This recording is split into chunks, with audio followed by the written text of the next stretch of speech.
How can you use garlic, salt, turmeric, charcoal, and a potato to get rid of a staph infection? No, we're not going to be cooking curry over an open fire, although that sounds fun. But we are going to be talking about it today.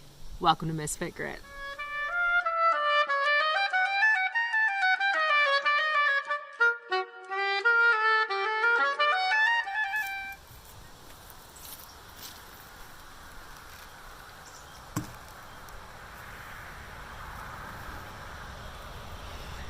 About 2 weeks ago, my 5-year-old daughter had an odd bumpy rash on the calf of her leg. We thought it was bug bites, or perhaps it was an irritation from wearing her farm boots without socks. It didn't spread and it went away. We put a salve on it with comfrey, calendula, and plantain, and everything seemed fine. I didn't think much of it, but a few days later I developed a bump on my inner arm. I thought, well, that's awfully strange. Maybe the baby bit me. Maybe I was scratched by something, an insect. I don't know. I'm not prone to skin issues, so again, didn't think much of it. I put a little bit of charcoal on it to try to draw out any issues, and I put the same salve on. After a few days, it got a little bit nastier, and as a mom, I tend to ignore my own needs in favor of taking care of my children. Last Friday, which is 1 week ago from when I am filming this, I was canning cherry apple butter, which is these lovely little tiny apples that actually taste and smell like cherries. And my arm had been bothering me. I knew, okay, I have some kind of infection going on. And I had put on a drawing salve or a black salve, trying to bring up the infection from inside. And by early afternoon, things were hurting. So I was canning my apple butter and I was listening to my course on matriarchal leadership that I've been enjoying so much, and it started hurting all the way up into my armpit. And I thought, uh-oh, this isn't good. So I took a break and I started massaging it. And what do you know, within a few minutes, I knew I was coming down with a fever. I had a nasty infection. What was I going to do? I'm not going to go run to the doctor for every little thing. In fact, I'm going to stay out of the doctor as much as possible because this is a collapsing system in the United States, and I don't trust that she has my best interests at heart all the time. Her interests are in line with the pharmaceutical and the hospital companies. So I pulled out my go-to book. Now, this author, Rachel Weaver, she's very knowledgeable, and I have all of her books. She is a Mennonite woman, she's a midwife, and she has lots and lots of experience. Her books are a little bit difficult to read.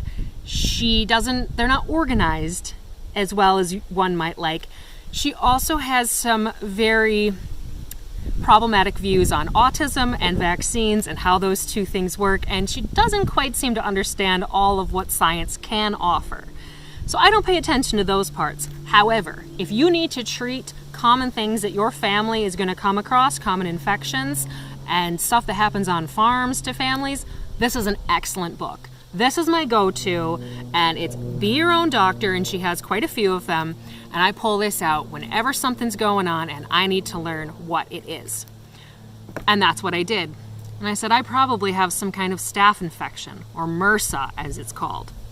I've never dealt with this before. No one in our family had.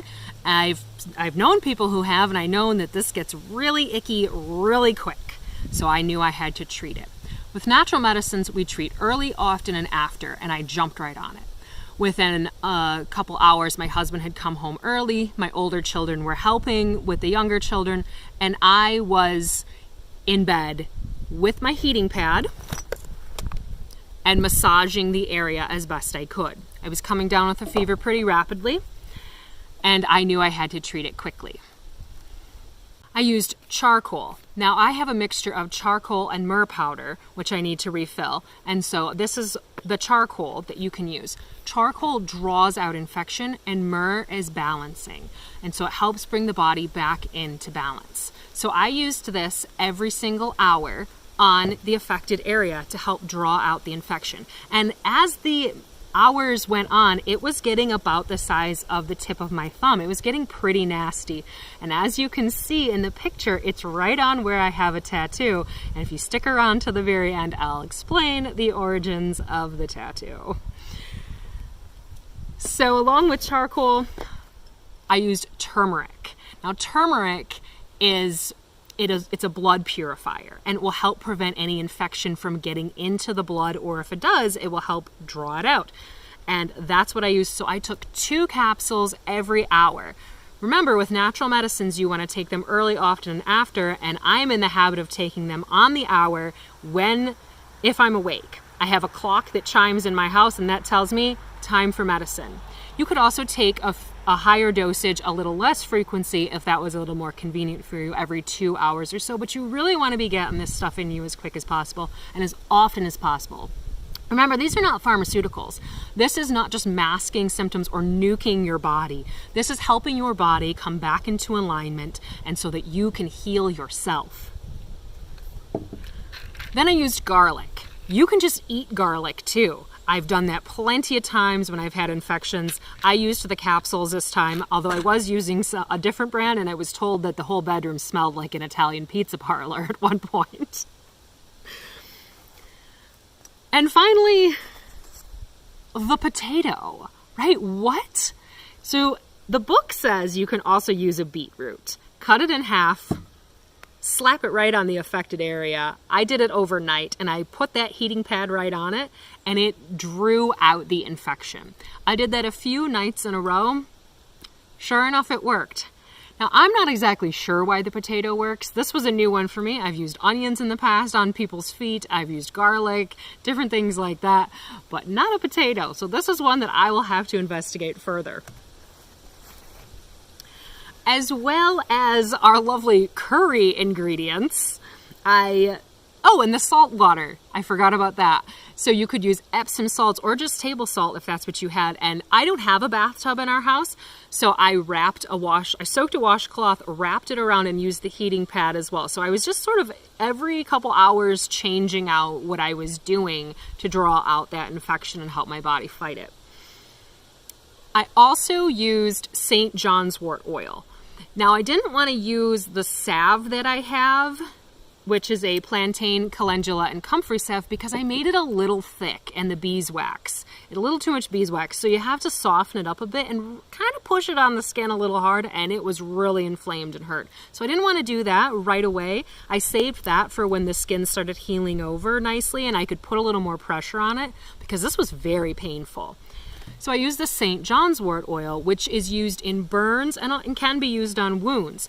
It helps bring fresh blood to the affected area to promote healing. And it worked. It was very red, screaming red. As you can see, St. John's, that's what it does. It is bright red. So that's what it's going to get your blood to do. It's moving along, moving things up.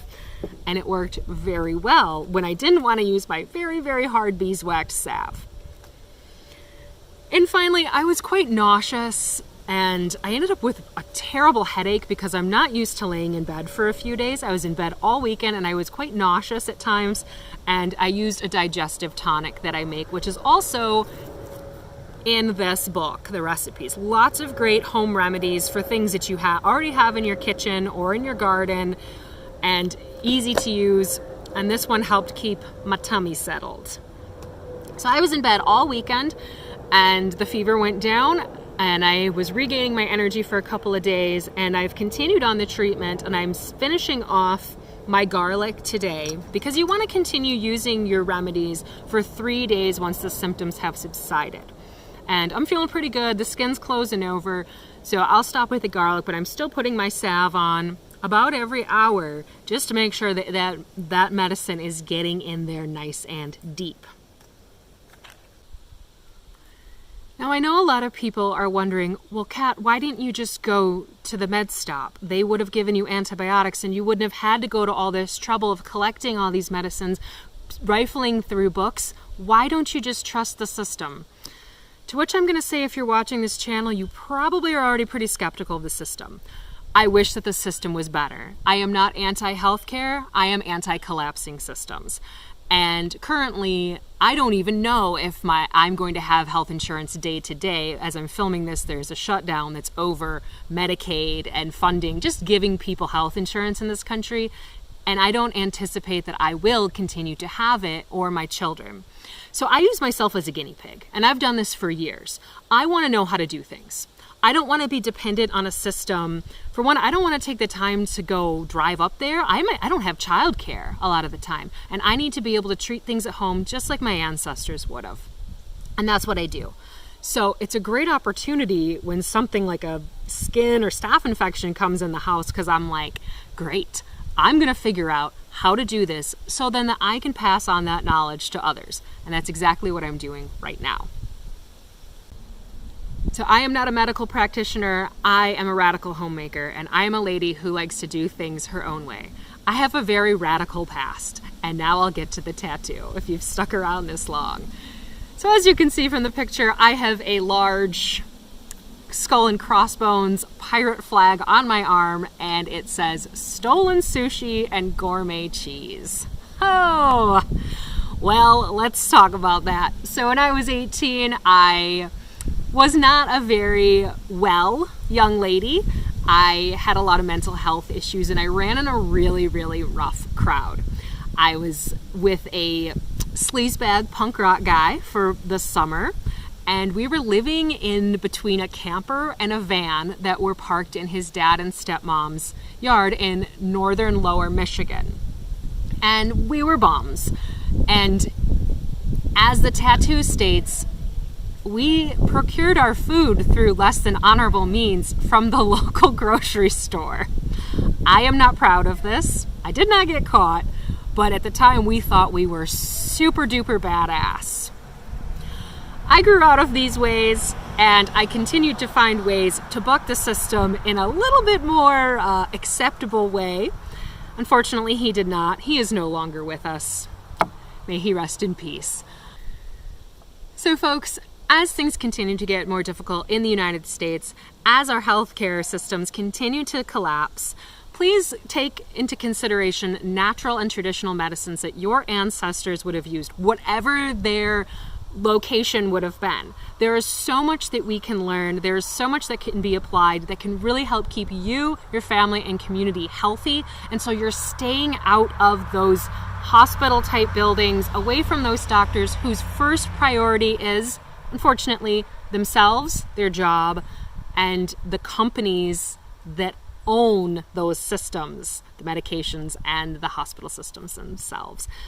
No disrespect to doctors. I understand you're trapped between a rock and a hard place, and I'm just going to take the initiative to take responsibility for my own health as well as my family's.